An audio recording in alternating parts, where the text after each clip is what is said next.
do something you're very passionate about.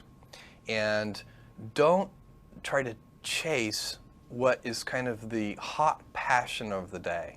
People say you have to have a lot of passion for what you're doing, and it's totally true. And the reason is because it's so hard that if you don't, any rational person would give up.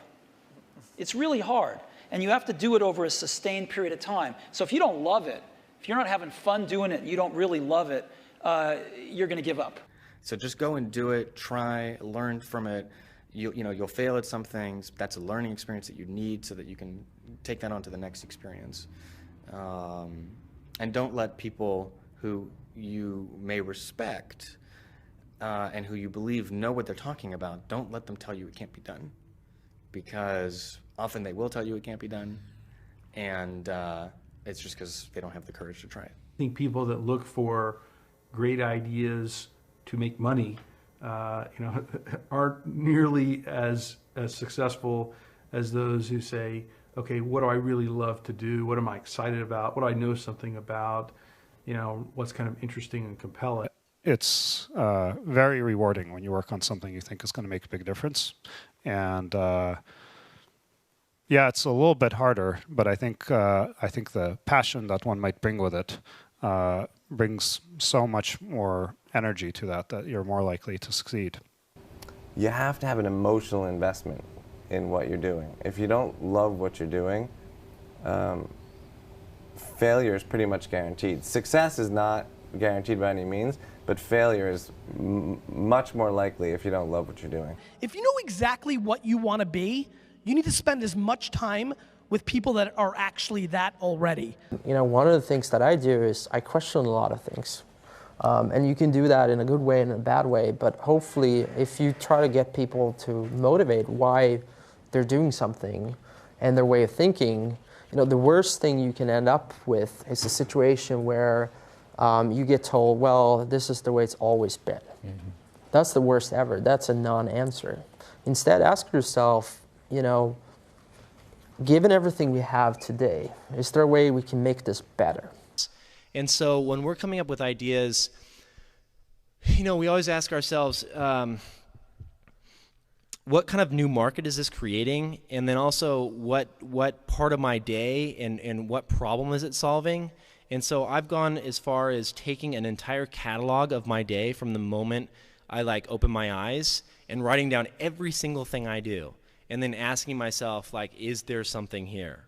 If you're not coming up with 10 ideas a day, that's why I have this thing. If I'm not filling up this page every single day, then my idea muscle will atrophy. And I started this in 2001, and I still do it every single day. You have to come up with ideas every single day, or the idea muscle atrophies. The good news is, after about 6 months of doing that, you're like a machine. People get surprised at how many ideas you could just have anywhere. But understand that naturally nobody is interested in your idea. The world could care less, and you have to persuade them, and you have to show that you're the one person out there that can do it. When it comes to changing the world, what I learned from Steve Jobs is, if you believe in a Macintosh, if you believe in iPhone, iPod, iPad, if you believe enough, then you will see it. Because other people will believe in it. Other people will create software. Other people will create products. So you need to foster the belief in what you are dreaming so that it becomes a reality, which is very different than saying, I don't expect anybody to believe it until I see it. You need people to believe it before they can see it. Don't necessarily think that you have to have the home run and the huge Apple computer on your first start. I spent a long time in my life with skills just building little devices for fun. For fun is one of the key things, because that drives you to think and think and think and make it better and better and better than you ever would if you're doing it for a company.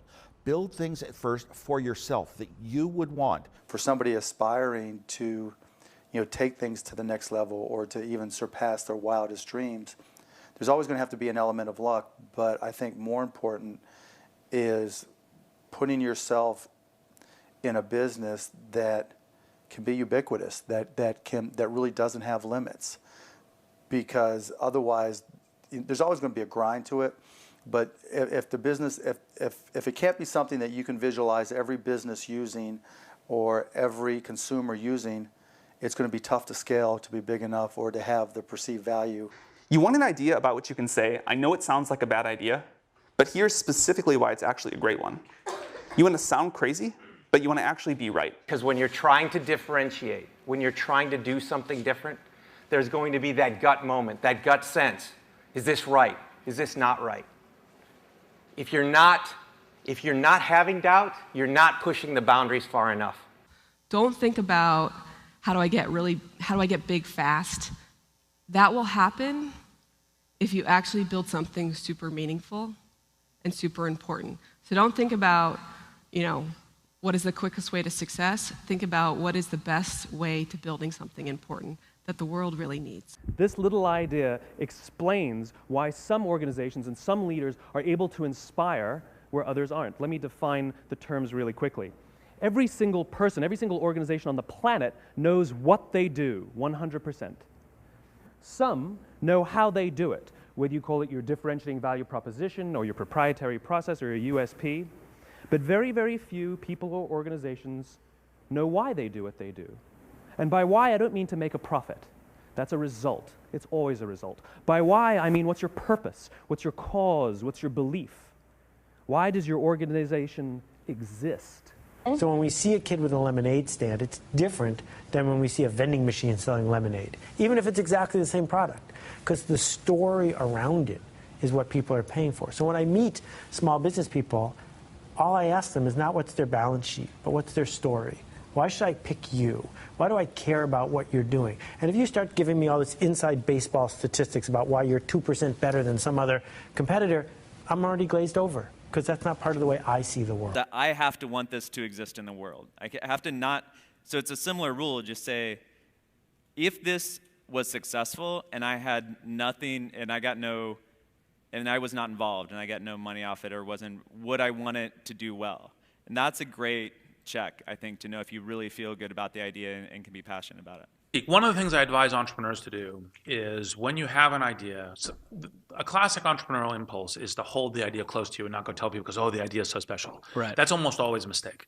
Go talk to Why is that a mistake? Yeah. It's a mistake because your actual real competitive advantage is not that you have this idea that you have locked away in your closet, which may or may not be accurate and you have no idea which it is. Your actual competitive advantage is if you're assembling the intelligence around, does this idea work? What is the right teams? What is the right learnings? And we're essentially in motion. The hardest thing to do is start. You have all these ideas and everyone has an idea, but it's really about executing the idea and building the idea and attracting other people to help you work on the idea. That is the biggest challenge. But the way to begin is to get the idea out of your head, draw it out, talk about it, program it if you're a programmer, or make it if you're building something. Like, you don't have to be the best, but you have to be dangerous, right? You have to learn just enough to be dangerous, to build an idea, concept it, and show it to the world. And then it turns out there are lots of other people, including all 170 employees that work at Instagram, who are much better at doing all that stuff than I am. But you need to find people who can, be drawn to the idea that you build, and then they end up taking it and making it even better. One way to conceptualize what makes a good product is, good engineering is part of it, good design is part of it, but really it's, one way I think about it is maximizing the probability that someone shows up at the front door of, your store or your website or whatever it is and ends up with a solved problem. And oftentimes the best methodology is to start with the perfect experience with just one person, get that right, and then figure out how to scale something great. Instead of scaling something not so great and then trying to improve it, that's really hard to do. And so I think when you are starting a new business, you don't want to go after giant markets, you want to go after small markets, and you want to take over those markets quickly. Constantly seek criticism.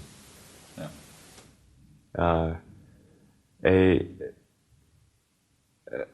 A well thought out critique of whatever you're doing is as valuable as gold. And you should seek that from everyone you can, but particularly your friends. If you're not utilizing an online community, then you're at a disadvantage to those who are.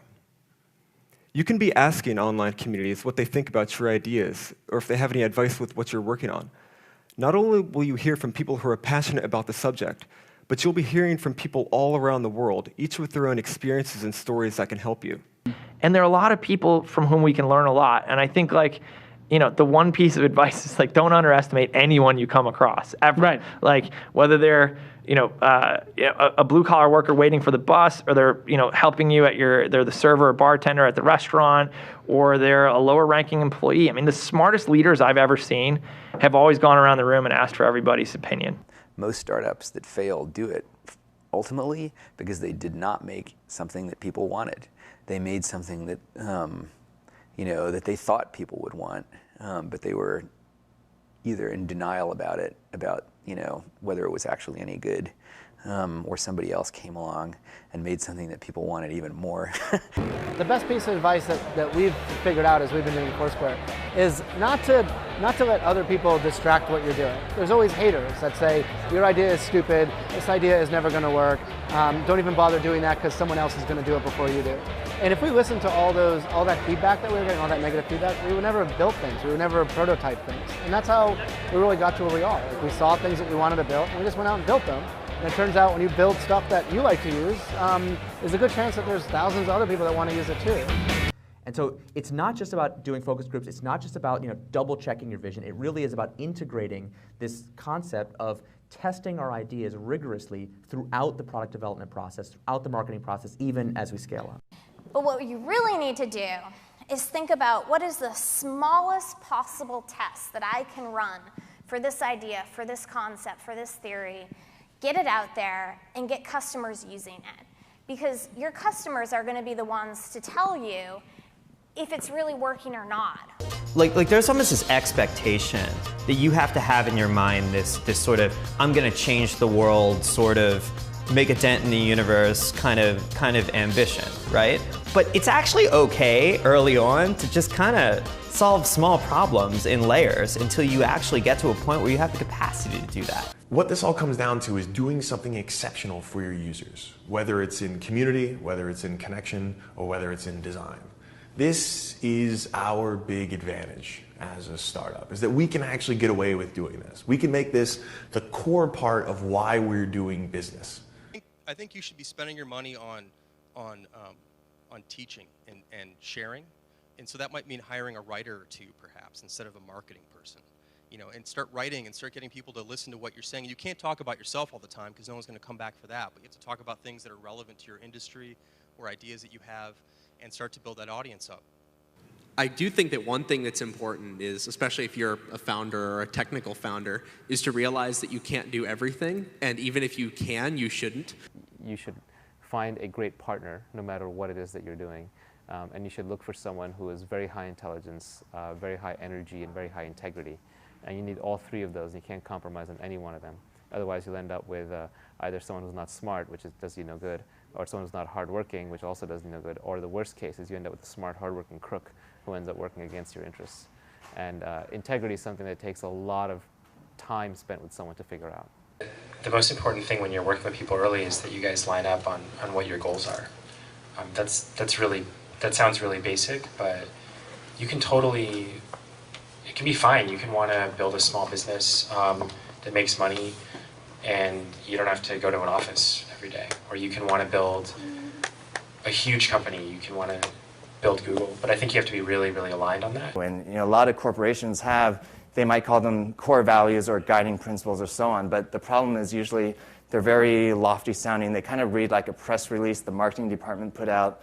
They sound just like their competitors, and maybe you learn about it on day one of your job, but then it becomes this meaningless plaque on the lobby wall.